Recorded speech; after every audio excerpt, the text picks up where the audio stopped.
This is a test. This station is conducting a test of the emergency broadcasting system. This is only a test.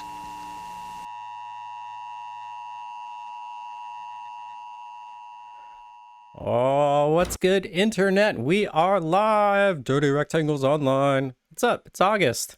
Thank you for joining us, everybody. Cast and crew here. Thank you for joining me. Eric Billingsley, how you doing tonight? I'm doing pretty well. I had some kimchi scallion pancakes for dinner, and I've sort of been stuck in a Pico 8 hole lately, and I'm doing well, yeah. Are we going to hear about that Pico 8 hole at some point? Maybe next month. Oh, spoilers. Spoilers. Kizzy Adamo, what's going on? Not much. It's been a while since I've appeared on camera on Dirty Rectangles, but I'm here, I'm back, and I'm ready to, do our thing. Hell yeah. And Yuffie is here too. Where? Can you... There she is. There she is. Oh. Just the tail. Just the backside. Yeah, you just get the tail for now, but maybe if you're very lucky, she'll make an appearance by the end of the show. See some subs. That should be a sub goal. Yeah, exactly. Get exclusive Yuffie footage. There we go. And the one and only, the internet boy, 21st century digital James Eversmith. What's going on? First ever boy on the internet. I was the first person who ever had the operator position on an IRC channel. No, that's not true. Were you ever an op? I mean, that's definitely not true. I don't think I was ever an op. I was always begging people to make. I was that guy who was always begging people to make me op, and they're always like, "If you're asking for it, you're not ready to be an op." And I always resented them for that. Hello. Things are going well now, though. Hell yeah, glad you can make it. All right, folks, we got a good show lined up for us. We have the one and only Jonah Beck, right? That's his last name. I know him by his Twitter handle. Correct. Yeah, Jonah nailed it. SRG. That's right. We'll hear from Jonah in a little bit. He's gonna demo some cool games. But first, we have a few announcements. We haven't been live in like 2 months, so things are happening. James, you want to take us around the news block? Take us, go hit the streets, go see what the newsies are saying. There's some different things. So, unfortunately, the call for artists for the Super Game Jam that Hand-Eye Society is doing soon, they are closed, but that actual festival should be coming up soon. I haven't seen any announcements. I don't know exactly when the date is. We'll put that out when we figure it out, but they do have many other things going on. For instance, the mixtape. The mixtape volume 2 is out right now. It's on itch.io. I can put the link into the... What's the Hand-Eye mixtape? Well, I'll put that later. It is a whole bunch of games that you can get in a big bundle made by a whole bunch of lovely people here, local game developers in the area. So you can see, here's some of the games here that are in that current one. They're doing a bunch of these. I'm not exactly sure what the time frames are, but they seem to put them out pretty fast and furious. I mean, they're already on to volume 2, and I think this is within the same year that they started doing these. So, Mixtape Volume 3 is actually coming up, and they're already asking for submissions to it. So, if you're somebody here in, I'm not exactly sure what their requirements are in terms of like where you need to be, if you need to be here in Toronto, or if you just need to be around. I think for these mixtapes it is in Toronto. But if you're making a game, if you've got one ready to go, if you'd like to get into a bundle like this, again, it doesn't have to be some big showy affair with like a huge team of people or whatever. You can see some of these games are more modest affairs made by single developers, probably, maybe even just using tools and stuff like that, like Bitsy and that kind of thing. So if you're making something interesting, if you're making something that speaks about you and about the community, and sort of inherently says something about Toronto and Toronto games because you are a Toronto game developer yourself, then hit them up. Try to get on those mixtapes. That's very cool. In the future, though, for people that are just sort of in Ontario, or hell, I mean even sort of in Canada, but I think maybe specifically Ontario, we have something sort of currently in the works. There's not much that we can announce about it yet, but we are working on sort of curating our own sort of little festival that will be going on here in Toronto. So yeah, if you have a game that you think sort of speaks to the area, speaks to Ontario, speaks to what people here, their shared experiences, what their hopes and dreams are, look for that. We'll probably announce that on the Twitter as we get more details on that going forward. But yeah, we don't even really have a name yet, but it'll be some sort of a festival that is being curated by us here at Dirty Rectangles. But super excited for that. Back to Hand-Eye Society. Yeah, so I'll put up this. This is what. Sorry, I have this on one monitor, and then here. I'll put the links in the chat as we sort of do the interstitial. But yeah, so there is an actual sign up for mixtape 3 here for the Hand-Eye Society mixtape, the next volume. Also, Hand-Eye Society has been doing a lot of little like sort of like instructional things, little classes and that kind of stuff, little workshops. Some of them are totally free and you don't even need to sign up for them, and they're recorded and they're up on their Twitch channel. So if you check out their Twitch channel, I think they did one on Blender. Some Blender stuff recently. I think there's some other ones as well. So if you're new to game development, or you just want to kind of brush up on some skills that maybe you don't have, so that you don't have to keep going and hassling people to do that part of the game for you or whatever, these are some good things to check out. Here's one on sort of an intro to shaders that someone is doing pretty soon. They'll have a sign up and stuff coming up pretty soon, August 24th. They were supposed to be doing one on grant writing, I think today, but that got pushed back due to just an emergency of one of their presenters. So that one's still up in the air too, if you want to see that, if you want to check out that one. If you have more of like a studio situation where you're trying to just sort of get funding for sort of a bigger project, that could be very useful. So yeah, I'll put links for all this stuff up in the chat in a second. Thanks, James. Am I forgetting anything else?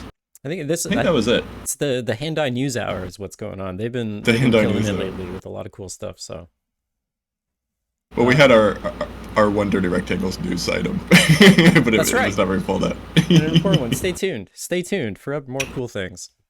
We'll probably talk about that more next month, I'd imagine. Yeah. Cool. Let's switch back over here. I think that's it for the news, right? Anybody else got anything else they want to add? Yuffie's back. Yuffie's back. Say hi, Yuffie. Yuffie's back. Say hi to the camera. Back again. All right. Shall we get going with the show? I would love to. Let's do it. All right. We're going to take a quick break and be back with our presenter of the night, Jonah Beck. Give us just 1 minute.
ladies and gentlemen, we are back with our presenter of the night, Jonah back. What's going on, Jonah?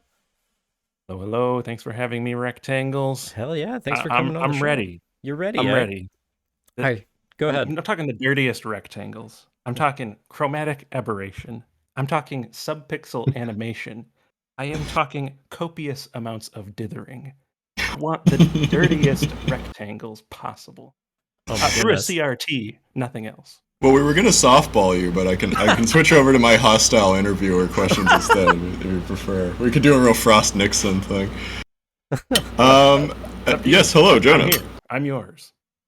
So, yeah, I saw a bunch of your games on Twitter, as you do in in these days where you're forever online too much. And I just thought it was great. I always love when I find a game creator such as yourself that has a bunch of like a bunch of projects out, a bunch of little games, a bunch of little jam games and stuff like that, or smaller releases and stuff like that. But something where you can sort of start to see a pattern of what maybe some of their influences are, what some of their goals are, what kind of interests them about game development, like why they're doing it and stuff like that. So I don't know. I mean, a lot of this, I've never talked to you before now, so I don't know if any of this is true. But I just sort of noticed that a lot of your games, they have sort of clearly like a retro aesthetic, but like very specific ones. Like you're not just like, oh, I'm gonna, make like a pixel art game or whatever. Like they all sort of seem like they have sort of like a very deliberate kind of motif to them. Like Clairvoyant's Construction looks a lot like a Famicom game. It has sort of those old Nintendo designs of like Wrecking Crew and stuff like that. Malarchaeology reads to me as sort of almost more of like a DOS game or something like that. It has that kind of like janky, kind of like static nature to like how it animates and stuff like that. Caverna Caprica almost seems sort of like a Japanese micro game to me, like maybe something for the MSX. You're Oh, there we go. James has done his homework, if you can't tell. Well, you're achieving your goals. Then I don't know. Maybe some of the other ones I didn't recognize. You can tell us about as you go. But yeah, like what was sort of the first game that you started making like this, and what was kind of the reason you started making it? I guess. So, I guess I'll go back to like what my influences are. So like, I'm from Michigan. I was talking to the folks in the chat earlier about that, but in Michigan, it's winter, just like in Canada. Is absolutely awful. It's terrible. We're cooped up inside for a very long time, for a lot of the year, and I play a lot of games. At least in my childhood, I was playing tons of games. If I think back to like what inspires me the most, I am relatively young to have played like an extensive amount of the NES catalog, but I inherited like a giant crate of NES games from my uncle when I was a teenager, and I got super into collecting old games. So that was basically like when I was a teenager, I would get money and spend it on old games. And I was like super into the Genesis and super into the Super Nintendo, and I had all these NES games and wanted to get all the hardware and everything. So it comes kind of naturally that the games I make are retro in style. But I work in Game Maker Studio 2 primarily, looking to expand my horizons as I continue making games. So that's what I'm comfortable with, which is a great 2D engine. I think in line with the games that I like, the old games that I have in my collection and grew up on, I found that there's like an intersection of jam culture where there people just like me who love that kind of thing. And I've done a lot of game jams in the past where the restrictions of an older console is the theme essentially, or it is in addition to a theme, you are working under old console restrictions. I like that so much that I just do it all the time now. It's like an addiction. It's like, why would you need more pixels? Why would you need more real estate when you can say everything you need to in super low resolution? So yeah, just got my itch page open here. The last game jam that I did was Low Res Jam. So if you're familiar, it's one I would absolutely recommend. If you're not familiar, it's games in 64 by 64 resolution. That is like the the restriction, perhaps the most restricted graphically game jam that I've done. But I've also done the GB Jam, which is Game Boy restrictions, so 4 colors and Game Boy resolution. Have you And tried even the before that, sorry, have you I'm sorry? tried the GB game editor for that? We're using GameMaker for that still. I was using GameMaker Cool. for that one, but I actually started making it when I first actually took the plunge into game making. I was using GB Studio, Yeah, something like that. which is an amazing tool that I would recommend to anybody who likes tools and makes games already. Or if you've never made a game, that's probably the first thing that I would suggest to just about anybody. It is so accessible and approachable. And is very active development. I think they support Game Boy Color on that now, so you can do games in color or whatever restrictions are on the Game Boy Color. And they export to ROMs, which if you're already emulating, what are you waiting for? It's a very cool way to get to play your games, and if you load off to flash carts and things like that, I think it's probably ways that can be supported. I've never done it. I made one bad video game in it, and then the pandemic hit, and then I was like, I like making games. So now I'm getting GameMaker, and I've been just kind of on that path since. Awesome. Another good jam, the Retrograde Jam. That one is non-specific retro style jam, in which you are essentially just supposed to follow restrictions of a system of your choosing. So that's a lot of fun. You see people who are working and trying to make an arcade cabinet. Some people are trying to make a Famicom game. Some people make a Game Boy game. Fun to do that sort of comparison between everybody and seeing how close folks are getting to those hardware restrictions. Yeah, I'll say there's really like there's two interesting angles to the actual development of that, which is like I strictly adhere to the actual restrictions of the thing, or I'm building something that is an homage to those restrictions, right? Yeah. And there's like a loosey goosiness to them. So like, do you like super adhere to those restrictions, or you one or the other, or not at all?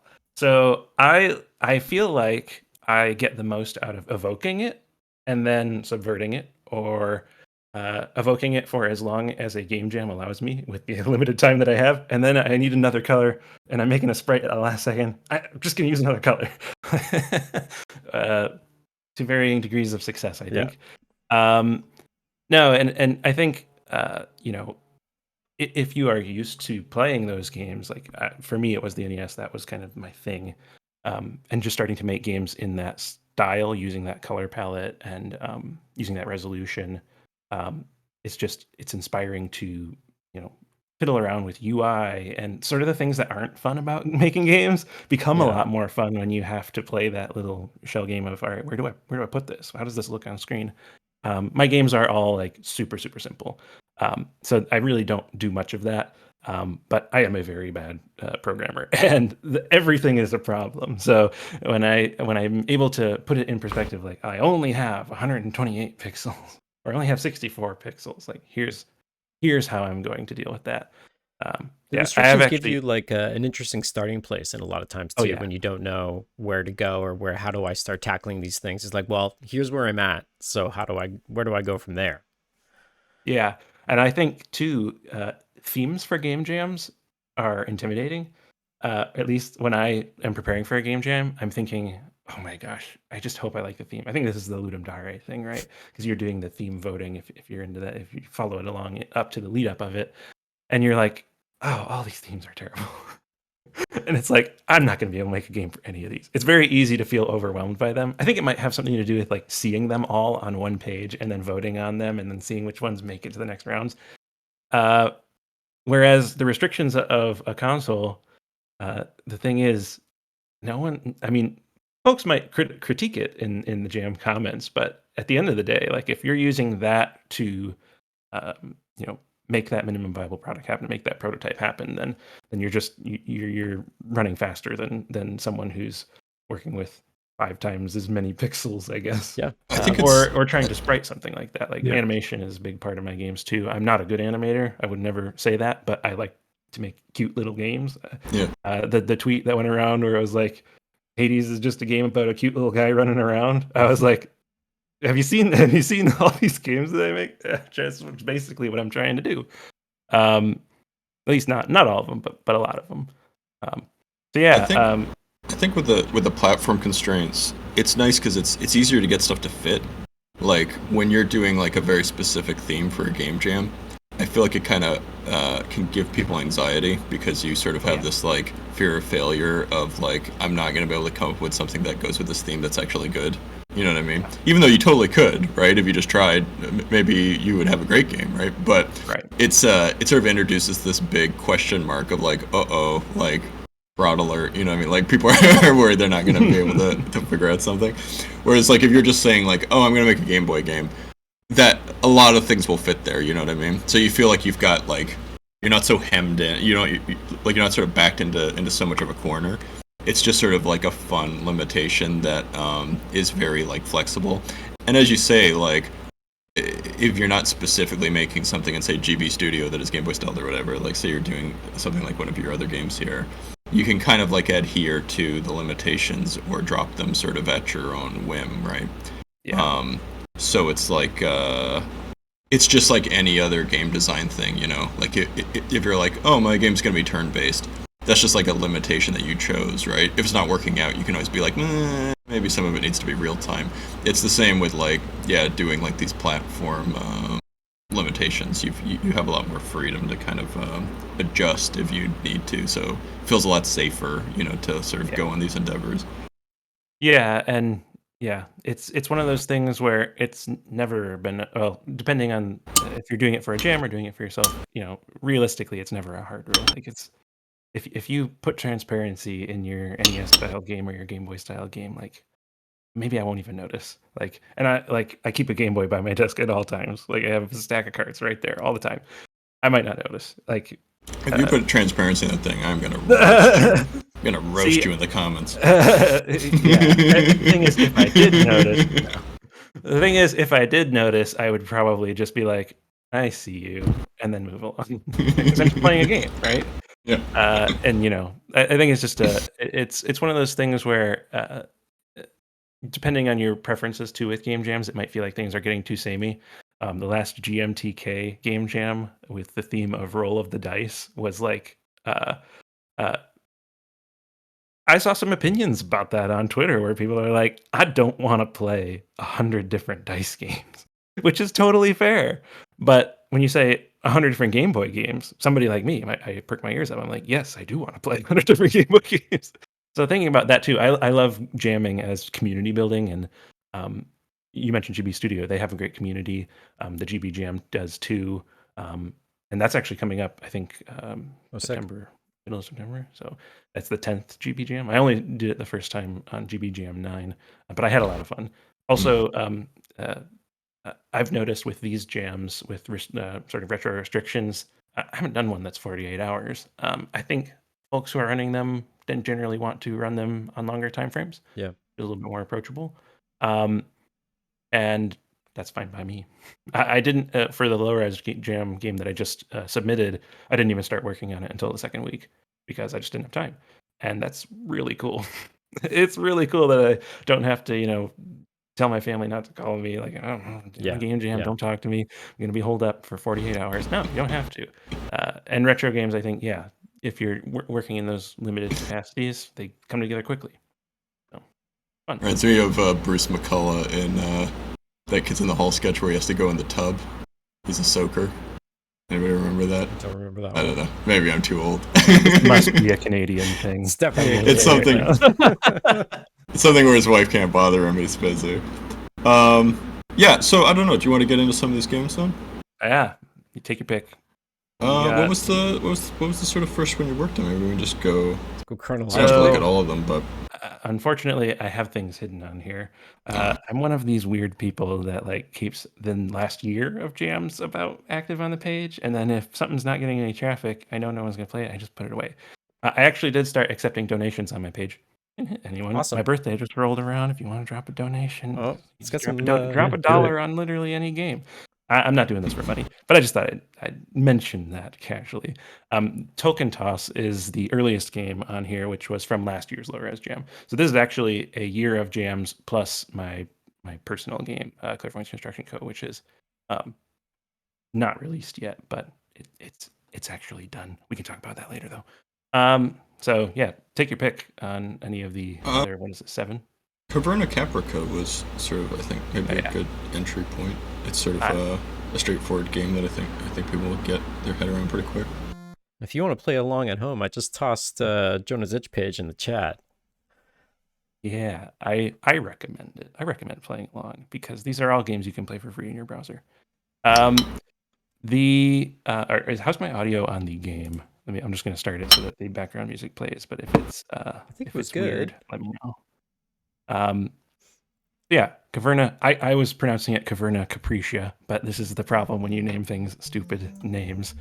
You also picked one of the ones that's more attention focused at the beginning here. So apologies if my speech is delayed by the action happening on screen. So this game was for a 7-day roguelike this year. Oh, cool. Previously, I had never made a roguelike, which that in itself was like the selling point for me to join 7-Day RL. And if you've never done one, I would recommend it. It's fun.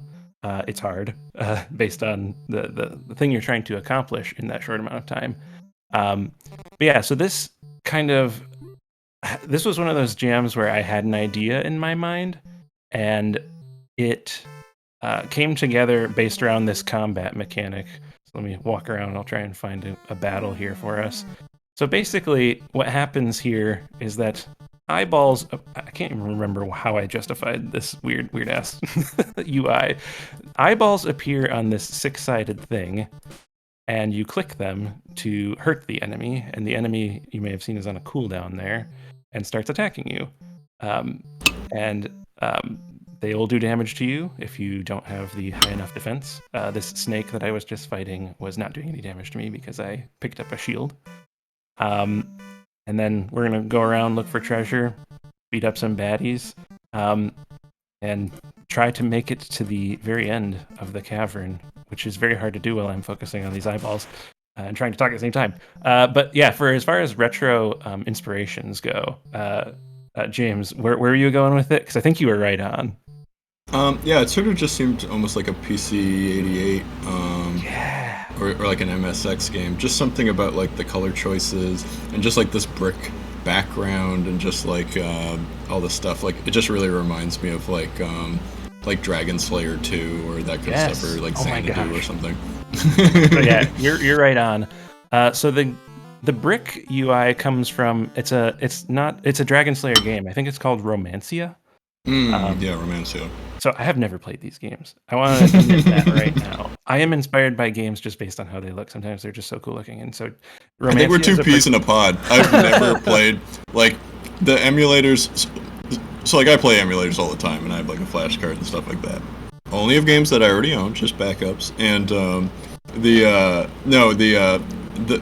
emulators and stuff like that for some of these old Japanese computers, like these old like pre like IBM compatible ones. Yeah. The emulators for them are kind of daunting and intimidating, and obviously you have to like translate everything from Japanese to English, so it's kind of rough. And then also, I mean, these are games from like the early to mid 80s, so for computers, so their mechanics and their playability is somewhat dubious at times. But they're very interesting because it's neat to see how they sort of inspired, later Japanese games that I feel like a lot of us ended up playing a lot of, on the regular Nintendo or the Sega Genesis and Super Nintendo, that kind of thing. Yeah. And it's neat to see the lineage of sort of like where they started and then where they got to. The little sprite in here really reminds me, like the main character sprite, really reminds me of the Bokusuka Wars, which is like a Famicom game that like is really bad. That one wasn't intentional, I guess, for what it's worth. But yeah, you're right on PC-88. So what I intended to do with 7-Day Roguelike was I was getting really tired with animating because I was working on Clairvoyance back then. And Clairvoyance is not an animation-heavy game, but I wanted to make it look okay. And I just hated it. I couldn't stand it. And I was like, all right, I need a color palette. Like, we're sticking with a color palette. And PC-88, so there's, I think it's called Retrospec. There's a website where you can find old school color palettes that are close to hardware accurate as they appear on modern monitors.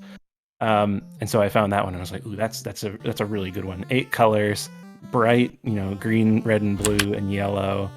I'm gonna do that.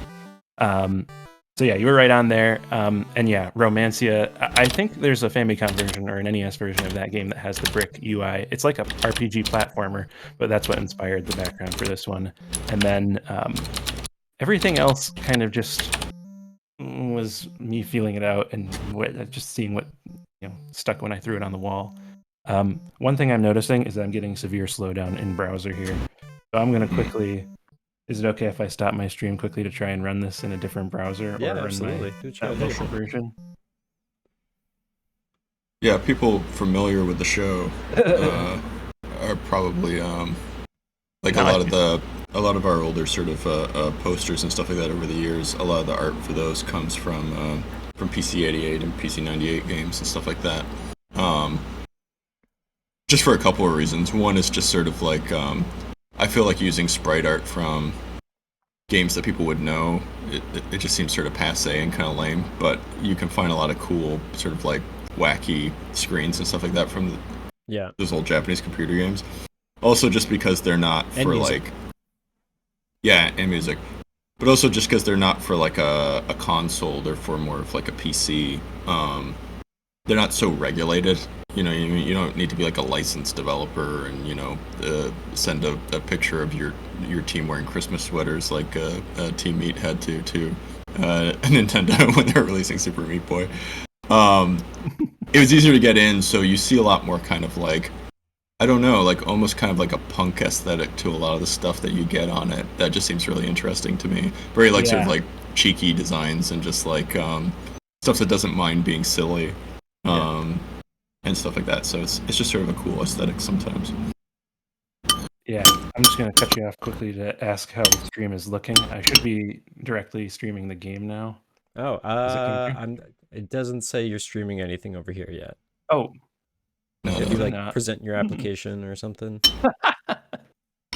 If it wasn't clear that I'm a streaming dilettante. Hey, we'll get there. James is over here eating cereal or something, so... Sorry. Cabbage stew. I gotta turn my push to talkie back on. You gotta eat. Let me see what I'm doing. My stuff got too clangy. What were you doing to put the music together for that? So I work with it's a Famicom style DAW called Fama Studio. It is okay. So I mentioned I was a musician earlier, and the music in my games is generally very short loops because I have not got a workflow together that really jives with me. That said, Fama Studio is free, and as far as programs go for making music, I feel like it definitely does the job. I'm coming from an audio background, a little bit more accustomed to other sort of perhaps more friendly interfaces. Say friendly, like audio is friendly. It's very not, but you can draw in notes and make little songs, and they are fixed to NES restrictions pretty well. So again, talking about restrictions, sound is a whole nother thing. I've been using Fama Studio for all of my games for the past about year. I think, if we go back to Token Toss, that one was in Fama Studio. I think I did GB Jam and I used Fama Studio, which is, that would be a big faux pas if anyone noticed, but lo and behold, nobody seemed to notice, which, good for me. This game is pretty basic. I think as far as, the process of making this game, for me, it was like, okay, I need to learn how to do a random walk. Okay, how do I make a random walk that's at least kind of interesting? And I don't think I succeeded in that necessarily. It's a random walk. You can tell. It's a good exercise, when you look at this dungeon. It's definitely something that, especially trying to make it more interesting, is like it's wild. So like if you're doing a random walk and it ends somewhere, where do you put the start plate? Where do you put the start point? And where do you put the end point? And the method that I used to do that is so hilariously bad. It's a random walk that starts in the center of the screen, and then it goes to the outer bound of the playfield. And then another one goes to the outer bound of the playfield. And just by chance, you will get about 2 routes every time. that will seem like you could find an exit that way. But it's also kind of annoying. Like knowing that about the map design, I'm like, that's terrible. Why would anyone want to play that? That's how the sausage gets made. Hell yeah. We only know because you told us. There you go. And it is, in fact, procedural. It is random. Cool. It is happening. It is generating when it says it's generating. There's just a little sprite over the screen that is going while it's plotting out these little blocks. I can't remember. I was watching a YouTube video about an old SG-1000 game, and that's kind of where the play field kind of took it sort of slightly isometric, like the angle on the tiles. And like that is the easiest like way to make it more than pixel squares. Yeah. Yeah. Unfortunately, the game does have different enemies and all kinds of different things like that as you continue to go up the floor. Go up the floors. I'm going to try and get to some different ones. You can see there's this little map thing that progresses as you make it to the top of the tower. The thing I liked about this game is that like its mechanics are quite primitive, you know, it's just a little game and that makes sense, you made it for a jam, but I just feel like you really picked your battles on it very expertly. I don't know if that's because you do so many jams, so you've kind of gotten like a feel for like what is possible within a certain time frame, or you just sort of know what to prioritize, but I just feel like you really, like if I tried to make a jam game, I'm in real danger of like, you know, trying to like perfect like some one little element so it's exactly how I want it, and then like I don't have like a game done by the end of it, you know what I mean? Whereas I feel like you really like you started with the foundation and then you put the studs up and then you put the drywall on them and then, you know, you got a nice little house here going. Whereas like I would be like, hey, I got this one sink sitting in the middle of nowhere that looks real nice and it's really plumbed, but there's no house. I mean, yeah, I would say I'm not a perfectionist at all. I think that goes a long way in the realm of like trying to jam successfully. At this point, I think every jam that I've started, I've finished and submitted, which is perhaps unusual. My games vary in quality wildly, and my life circumstances change whether you have the time to do a jam or not, and they're generally pretty unfriendly. Is like trying to fit it into your life. They're not very life-friendly things. So I'm pretty proud of that, I guess. But yeah, cutting corners everywhere, compromising everywhere. That's also because I'm not a very good programmer. So it's like when something works, I'm like, I'm running with it. In this game, I definitely like the combat was what I wanted it to be. Again, I was really tired with animating at this point. So I was like, limited colors, limited animations, and then I was able to get just a little bit of juice out of it in transitions. Yeah, that's what I was about to things say. like that. It makes the combat feels worth it because of the flourish you put behind it, right? Yeah, which I would say, as far as game developers go, I'm probably one of the most anti-juice of them all. Ooh, interesting. I think it was probably Stuffed Wombat, I think, did a little expose on like how to use juice, like employing juice in a way that is, thoughtful and meaningful to the project at hand. And let me tell you, yes, the games that win jams are all extremely juicy. There are wizards of juice out there who are winning all the game jams. Meanwhile, I'm sitting back here and I'm just very happy that this thing that I tacked together in 1 week is actually playable.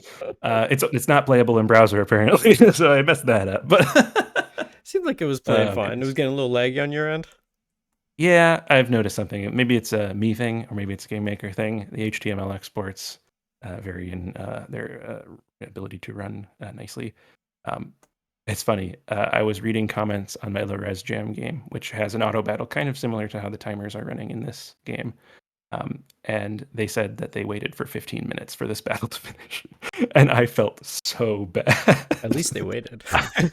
They did, and they won. So it's a game where it's like a boss fight at the end. We'll get there. Okay. I'm kind of spoiling it. But I don't know if we'll actually get to see that boss fight because apparently there is a glitch that makes it go for 15 minutes.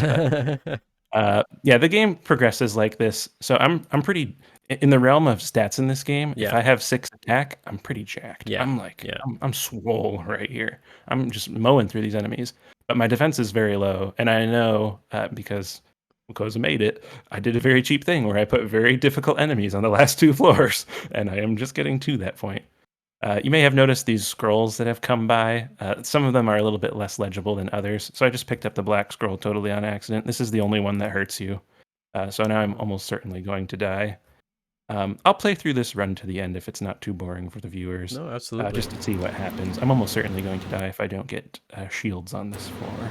Yeah, when I was playing this, I thought that item slot was really cool because it always seems like a passive ability, and so it's just kind of neat. Of like, oh, now I got this thing.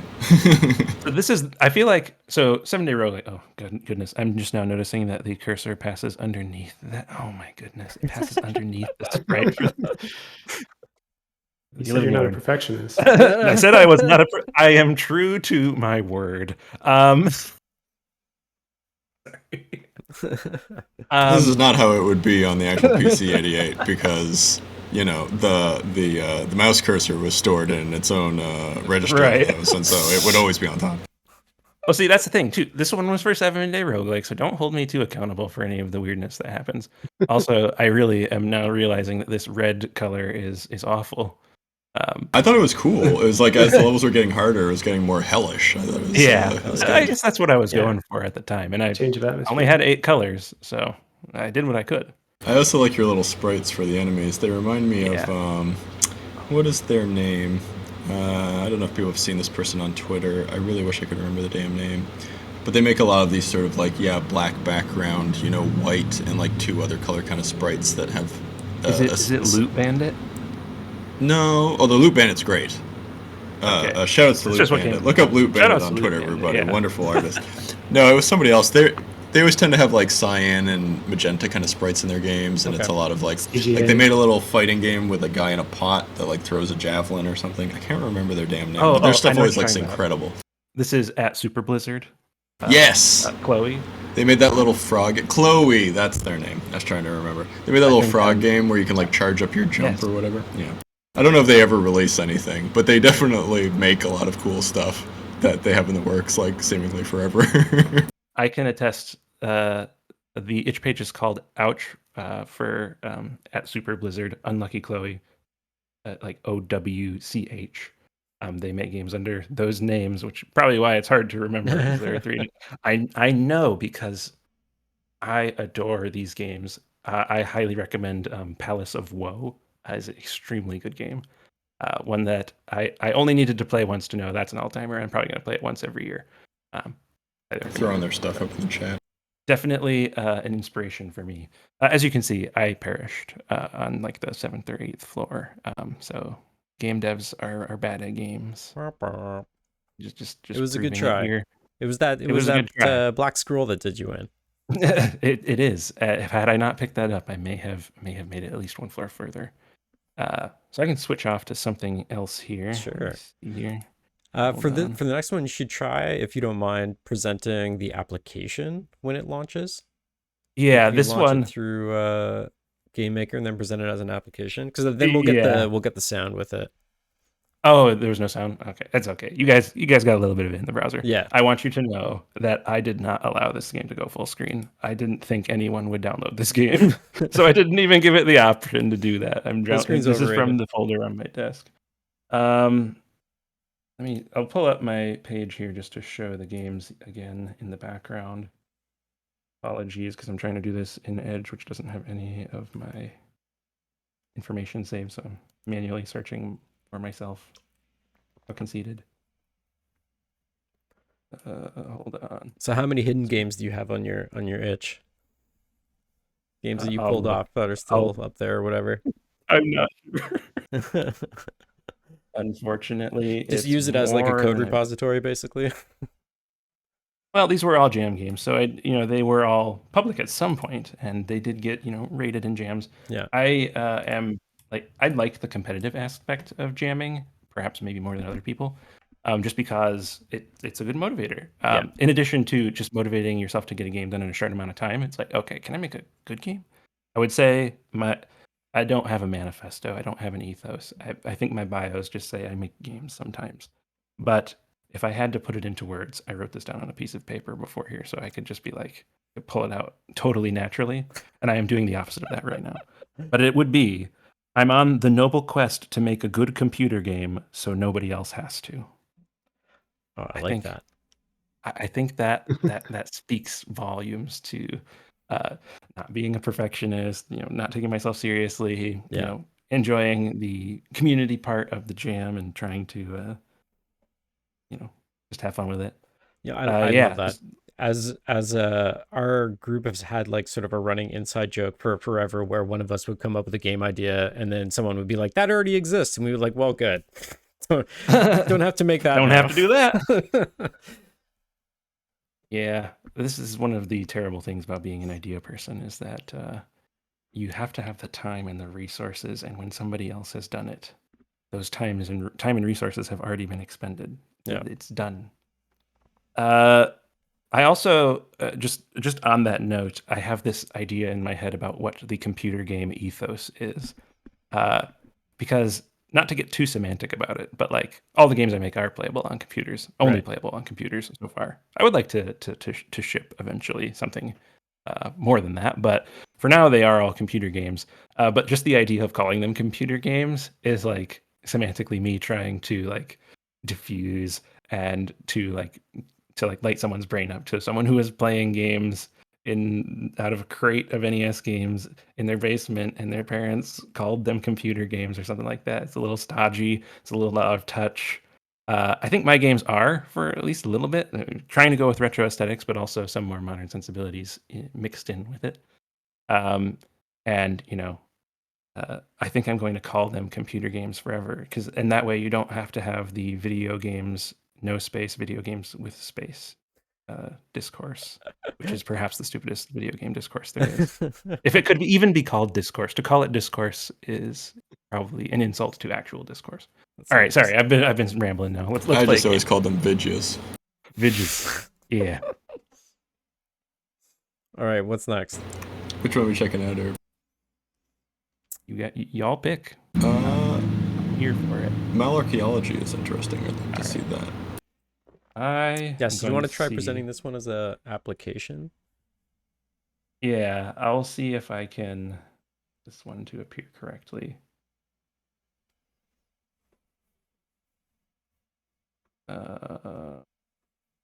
Okay, here's another admission. I'm going to open this up in Game Maker Studio now, which is a great idea. I should have been doing this the entire time. I actually don't know how many of these games are broken in Game Maker Studio, so if anything comes up that's totally broken, I did this to myself. But I had the admission is I hadn't even unzipped the Windows build on my desktop for Malarchaeology. The Malarchaeology is one of my favorite plays on words for titles of games. I am very much into the idea of good game names. I feel like that sells it for people sometimes. Okay, I was totally garbling that. I was calling it Malarchaeology before. See, this is I did it to myself though. I didn't have to name it this terrible name. No, that's a good name. Naming stuff is so hard. Yeah. It really is. It's one of the big things that also like convinces myself to keep going on a project. It's like, oh, it has a name now and I like it. So like now I really want to see this through. I remember Sometimes Malarchaeology. I'm sorry. Sorry. And sometimes you'll have something that's like a placeholder name, and then you just get too attached to the placeholder name, and you're like, this is what I'm just calling this game now. Yeah.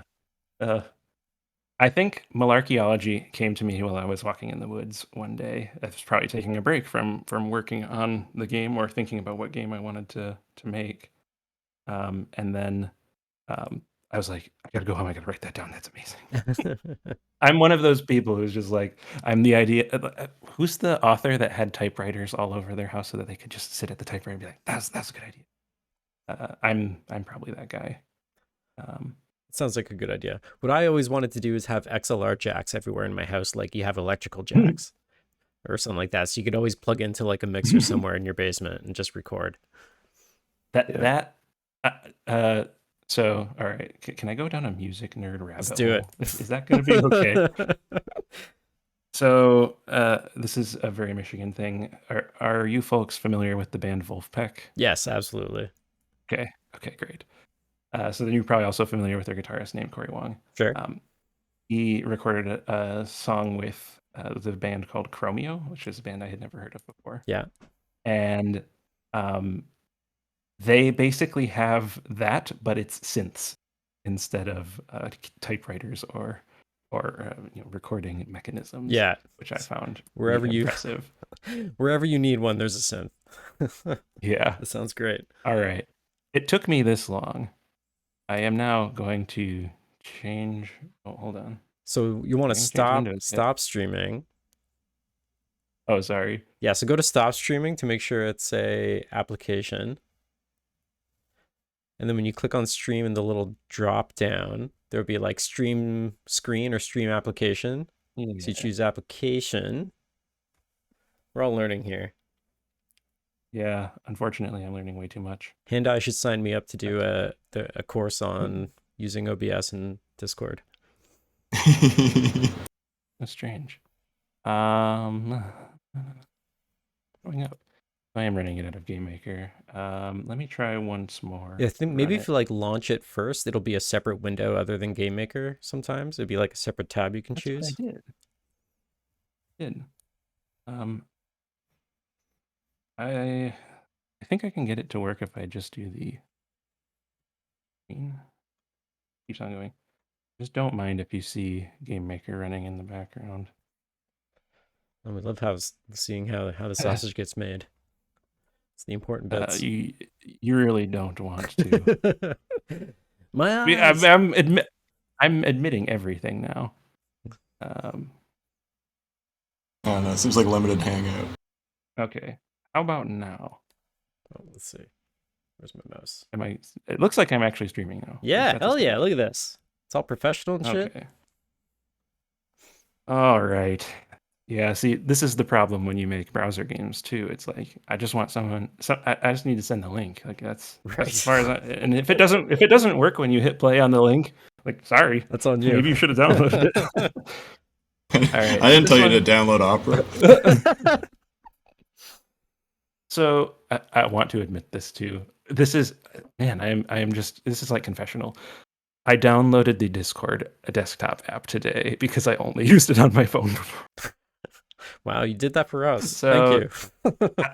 Also, we're sorry. You're welcome. You're welcome. Yeah, I'm sorry that I am so bad at this. I'm going to quickly go through the how to play here thing. Joke's on you. The desktop app for Discord is just a Chrome browser that they scan. It basically is.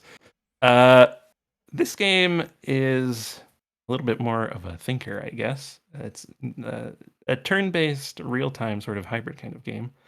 You're going to see there are two phases. I don't explain that on the how to play. I just expect players to intuit that. If you get the 3 artifacts that are on each stage, you will trigger an earthquake, I guess. So the way I was pitching this game is it's a dig-dug heist. So you're digging, and then something happens, and then you're running, and then you got to get out. Dig-dug doesn't really do a get-out thing, so I guess that's kind of where I was like, oh, that's kind of neat. Yeah. You have... Oh, there's bombs. I didn't even realize. Yeah, you have bombs to clear areas, and then you got stamina, and you want to manage that stamina. So, as you can see, I keep on digging around. Oh, and you start off with 3. Yeah. I needed to learn the mechanics of this better. I should have told you the mechanics. I made the game, and it was very hard to understand. I'll talk a little bit more about tutorialization and things when we get to another game here on the list. But so one thing that's not super clear and is pretty bad UI is that this was on the how to play page, but the exclamation points are bad things and the question marks are good things. As the archaeologist, you only have the ability to see what the good things are with your little magnifying glass there. So you can see there's a little piece of meat, there's a drop of water. Cool. Drop of water. So, and I'm a big fan of the like little bleeps and bloops here. This is one that really didn't deserve getting full screen for audio because there is no music, but I'm not sure if the sound's actually coming through. Oh, it's not coming through. Doesn't seem like I'm picking it up. Well, okay.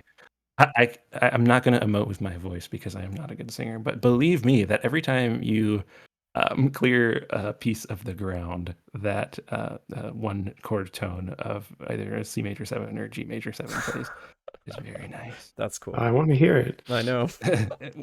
That's very Dig Dug inspired too. Yeah. So another thing that is probably should have been told on the what's it called? the tutorial page is the radius of the bombs, which I know cover like a 9 square block here. And I know also that the enemies will Here, let me see if I can get it going die online. immediately when I blow them up if they're within that square. I'm going to plant a bomb here to get my exit route safe. And I'm also going to plant a bomb right here. Save myself from those enemies right there. It might not work. I might die. Okay, it was safe. Actually, there is music here. I forgot about this part of the music. So I can't get to that water there because a bat has blocked me in.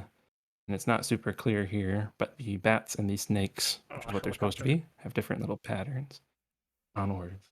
Now we're on next.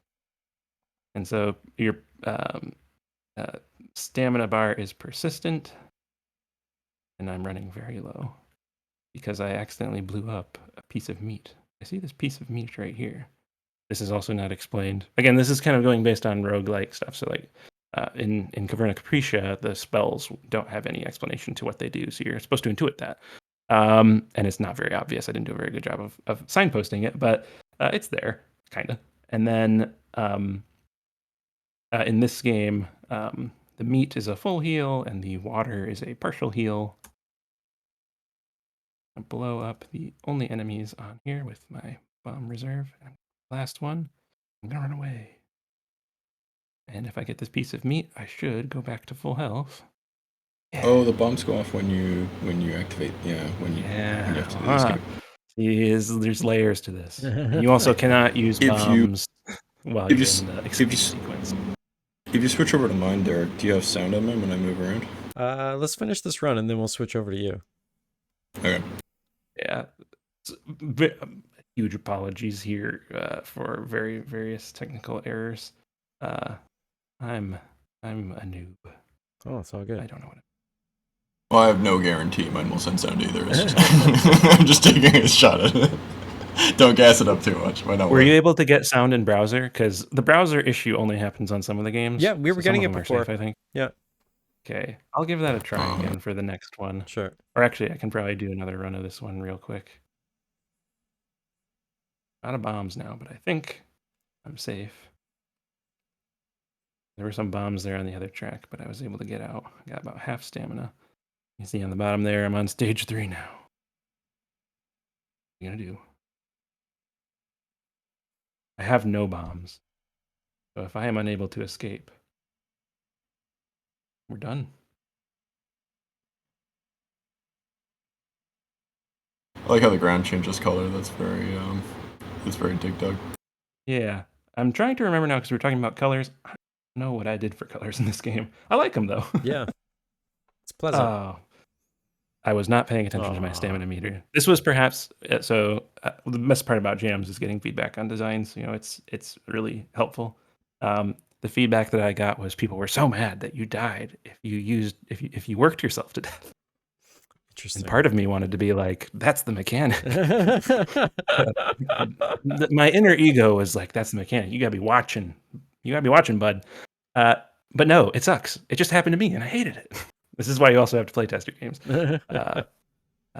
Let me quickly, I'll stop streaming again, and I will try and play this one from the browser, and then we'll hopefully get better results. Not, again, sincere apologies to viewers and our hosts.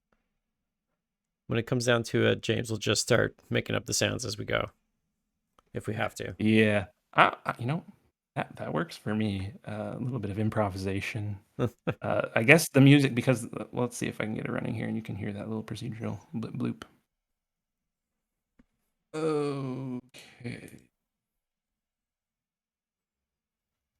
Okay. Archaeology. This one I'm more confident in. I will try to zoom in here. It's a little bit better. Oh, I should mention this was a submission to the Pursuing Pixels James Jam Game Gam. I listened to their podcast a long time ago, and they're an enthusiast game podcast. Like they definitely have a great community of developers surrounding them. They have a great Discord, and I've had fun. I've watched a couple of the streams. Kevin is their usual stream host and podcast host that he's doing. And I just felt like they were providing me entertainment throughout this horrible, horrible lockdown. And I was trapped indoors in the cold winter. And I was surprised they were talking about Detroit Pistons basketball for a couple episodes. I was like, whoa, that's close to home. So I decided to join their jam and make an interesting game. I think the theme was persistence, and I have no idea what ways this game does that theme any justice. I'll ask now. Are we getting any audio? Still no. Interesting. We were before though. It's not Discord. So I'm getting your guys' audio. I'll do one more quick test here to see if I can stream a specific window. And if not, it's not a big deal. Swap to my application to resume. What does that mean? Sorry.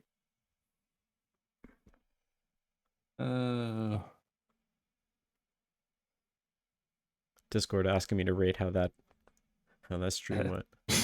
Brownie face. It's your brownie face on Discord. that one. This stream pause, swap to your application to resume. Okay. What am I doing wrong? So go to the. Did you stream your browser application? Yeah, I'm trying to stream directly from the browser. Here, I'll try one more thing because I can run this in a different browser, I think. Which game are you playing? This is Malarkeyology. Yeah, if you happen to, I would definitely coach you through. Here, try my stream there. Hold on.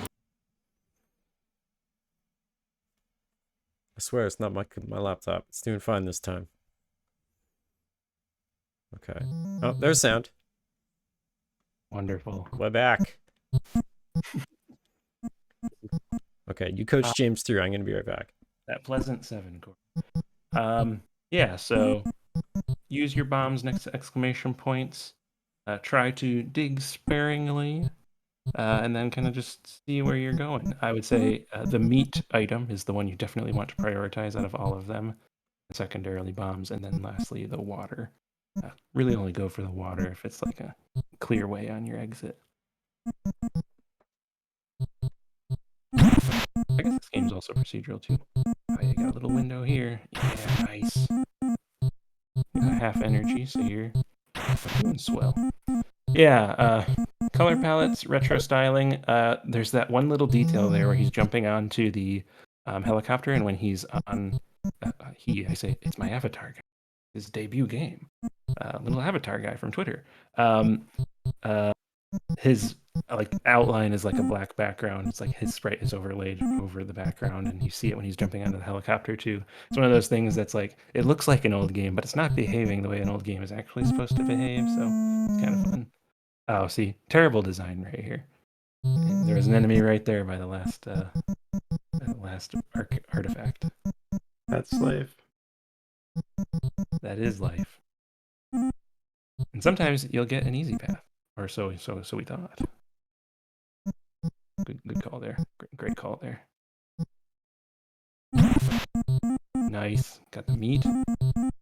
Well done. It's definitely one of those swingy kind of random games that is totally unfair. I'd say the same for Caverna Capricia. I have some sort of weird affection with randomness that is real nasty to people. So I have a bit of a Naruto run going on here. Yeah. Oh no. I love the shovel animation too. Quick little.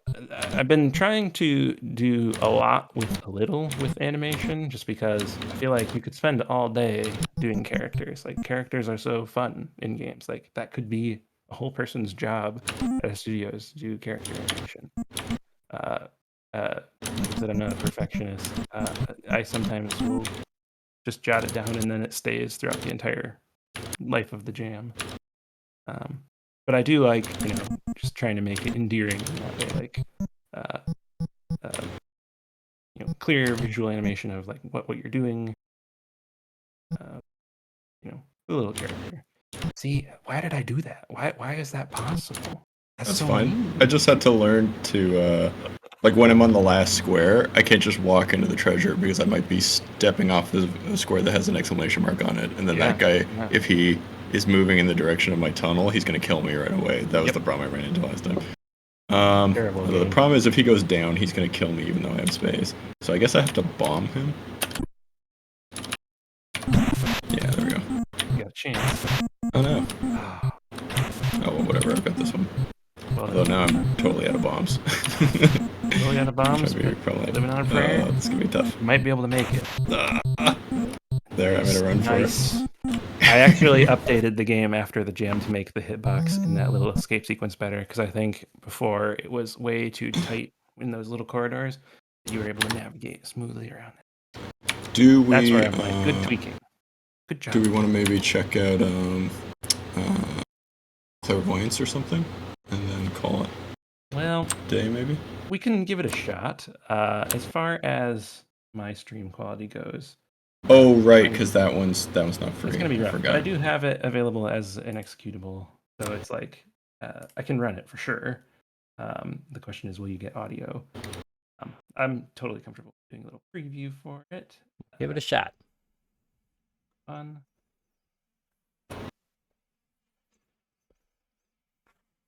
And then we'll consider this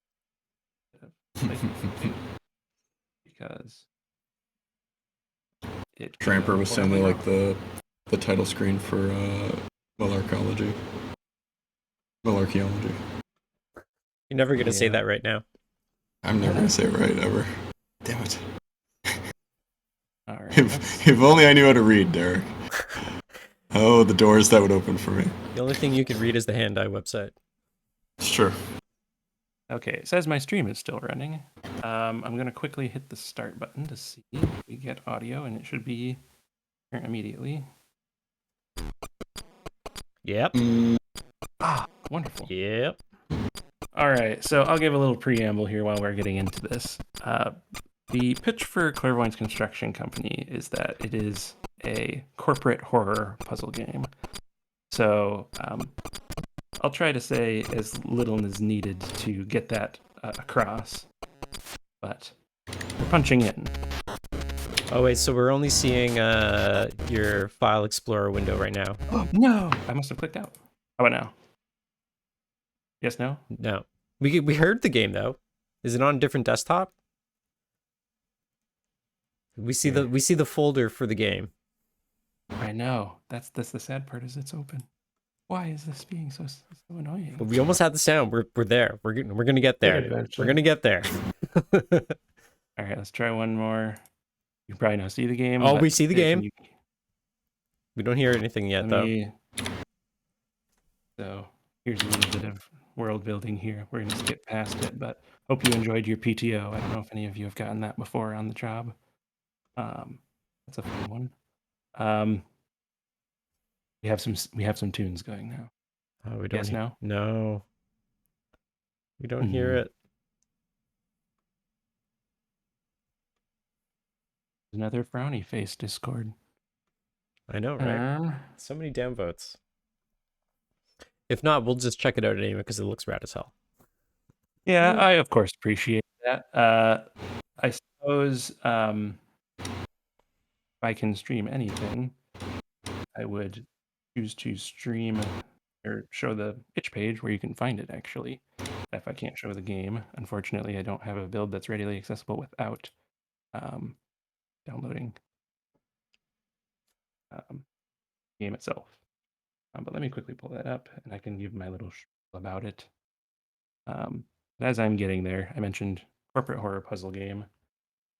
It was inspired by me having a really terrible job, if that was not obvious.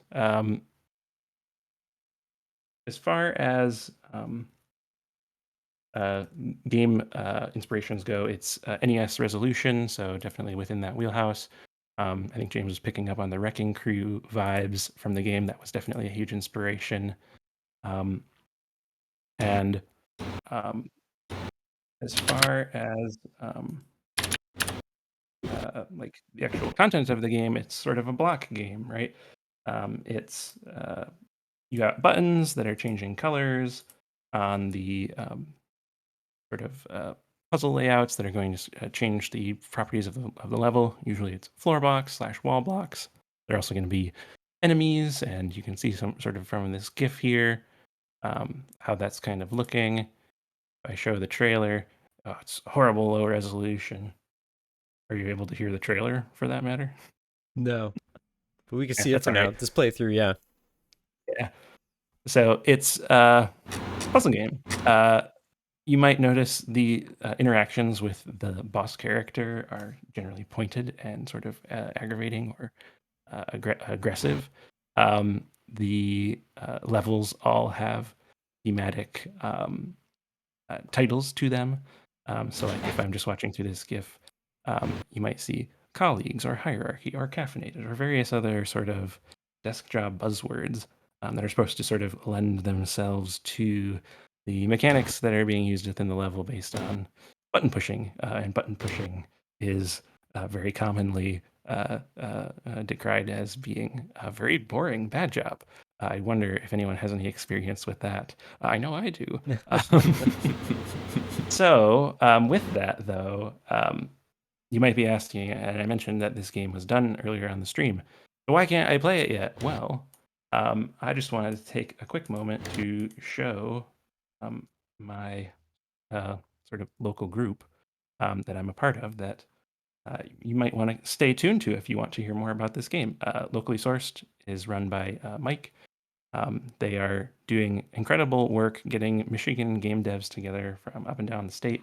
And they happened to notice my work, and I was very excited to see a group of Michiganders just banding together to help promote each other's work. Oh, hey, look, they happened to retweet my Low Res Jam game. It was very fun. They do a zine, so I have it on Itch here. You can follow them on Itch. They have the first issue was released months ago. I love those. I actually brought my print copy right here. Oh, You can what? get this in physical form. Okay, wait. Beautiful cover art. Let me get that on the big Oh, camera. yeah. Oh, yeah. What? I'm very happy about this. I That's just love beautiful. the effort that's being put into it. So in addition to getting, I'm not sure actually it's a set amount of games every issue, but the first issue had 5 games. You will also have the ability to get the paper edition, which comes with a bunch of articles written by Michigan writers. Let me just scroll through here and see some interesting stuff. Interview with Neil Jones about Aerial Knights Never Yield. I believe Neil's out of Detroit. That's an article that's in here.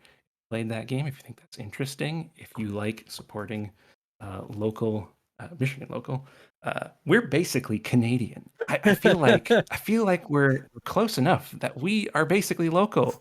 I know the drive to Toronto for me is a very long ways, but I would say go that way. Follow them on Twitter. You can see their handle here at locally sourced mi. There's also the card link here on the Twitter page. You can find this overgrown computer. This art is amazing. And yeah, I say just keep attuned to that. I know that the next issue of the zine is underway. I'm playing a very small part into it as a contributor, so there's my bias.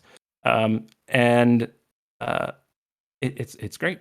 I like it, and I really want to help promote cool, interesting local stuff.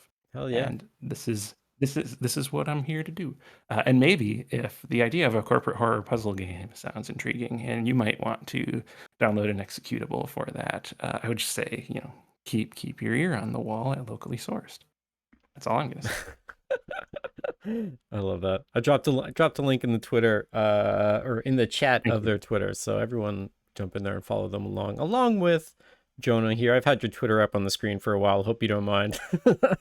Not at all. Where else should people follow me. you? So you got your Itch, you got your Twitter. Is there anything else out there you wanna shout out and plug or whatever? That's it. Reach out. My DMs are open on Twitter. I love receiving any feedback, comments, interesting stuff on Itch. Itch engagement is very strange. Lots of people play my games, but in absolute silence, or internet, digital, social media silence. So, just say a little sweet nothing on the comments right there. That's always fun. And then I would, follow Locally Sourced. Trying to think if I have anything else. I don't know. I would like to visit Toronto again when travel is a thing we can actually do. So if I do, I know where I'm reaching out. I'm going to the rectangles. Oh yeah. That's what I'll do. And yeah, there's a Discord for locally sourced, which they do. I haven't been able to attend any yet, but they do both in person and digital meetups. So if you happen to be in Michigan, if you happen to be part of the community that I am in, which is this gigantic state, it's hard to call it a community when we're all online like this, but this is some of the best work in local games sourcing and writing. Doing both games and journalism, and there's the art element of the magazine. So a lot of fun. Awesome. Cool. Jonah? Yeah, it's funny. Most of the comments I get on my itch pages are always like somebody from like Korea or like Russia who's like having to run their comment through like Google Translate or something, and they always have a lot to say. I recommend if you want to leave a comment in another language. That's actually what I studied. I was a language learner in school. Okay. I do not speak many languages. I speak poor English and even poorer Chinese. So, for what that's worth. But I will be welcoming of comments in any language, and I will try to translate them with machine translation, and I will probably laugh when it does something terrible to it. Well, it was great to talk to you. It was cool. We didn't expect to see a great zine and a great situation there as well. That's Yeah, maybe I something. stealth bombed that in there, but I had to because that's what that's nice. social media thing. I honestly haven't seen a printed zine in the longest time. I really appreciate you holding that up. Like, since COVID Yeah. and stuff and going to small shops and even just like in general, that seems to be just like a dying thing. I know there's some cool coffee shops, particularly in, like, I'm not in Toronto, but in Toronto that I've seen that carry some cool zines and stuff like that. But man, that's awesome. I love that that's still happening is all. Yeah, Well, same here. they're It's been a shipping while too. since I've gone out to like actually get physical zines. So like just seeing them, it's like, oh, they exist and it's beautiful. Yeah. To be fair, this was ordered online. It was actually gifted to me, and you can find them locally in certain print shops. I think. I'm not totally sure because I don't know all of them. They're mostly downstate Michigan, where the people are. I am from the very far up north regions where there are nobody. We are snowmen for most of the year. So I was very happy to know that they ship and was able to get a copy. They're very fairly priced, and yeah, tons of work goes into these. So if that's something that interests you, it's a big recommend for me. And yeah, just maybe might see something I've worked on in there in the future. Maybe. Where are you up north? Are you near the Sioux? So I'm in the Lower Peninsula. Oh, I'm okay. in one of the sort of bridge towns, like right below the bridge. So total tangent, I guess. But my experience of going to Canada, I visited Toronto because Toronto is a great city to visit, and it's actually not too far. It's the lakes get in the way, but it's doable. I went to the Stratford Shakespeare Festival every Oh, year yeah. in Stratford, Ontario. Theater kids. I recommend this if you're in the Midwest and want to go on a road trip. Stratford is a cute little town. In the summer, it's very fun. It's touristy. It's very touristy where I live too. So that's just what I've grown up knowing. And you can watch renditions of Shakespeare plays that are probably some of the better theater that you can get. Well, I guess you could also I don't know, go to New York or something, but not today. Today you're going to Stratford, Ontario. My high school used to do field trips there. That was Yeah. primarily how I went up there, but there was even a time when, after I had graduated, that a bunch of high school friends got together and we went and did the Shakespeare Festival, and it's a great time. That's awesome. For Jonah, sure. thank you so much for coming on our show, man. Thanks for having me. This is awesome. Yes, thank you. And folks, you. before we get going, if you want to be on our Dirty Rectangles Online next month, the month after, I don't know, whenever you want, you can reach out to us. Twitter at Dirty Rectangles, Twitter at rectangles_TO for the Toronto crew. We also have our website, dirty-rectangles.com. Put a /Discord, get on our Discord. You can get a hold of us there. What am I missing? Anything else in there? This will be up on YouTube eventually. Tomorrow sometime. Bingo bango. That's the it. exit. Any last words from our folks here before we get going? Nope. Nothing for me, but Not for me. I'm scrambling to post links. Wait. Jonah, do you have anything else written down on any Oh, pieces no. of paper? Yes, it's going to be totally natural when I read it right now that I say I'm sending love to the folks up in Toronto and Ottawa, and thanks for joining. And yeah, it's great being here and great hang. Hell yeah. Thanks, Jonah. Let's get some Doritos in the chat for Jonah before we take off, folks. See you next month in September. We got some stuff coming. See you then. Bye. Bye.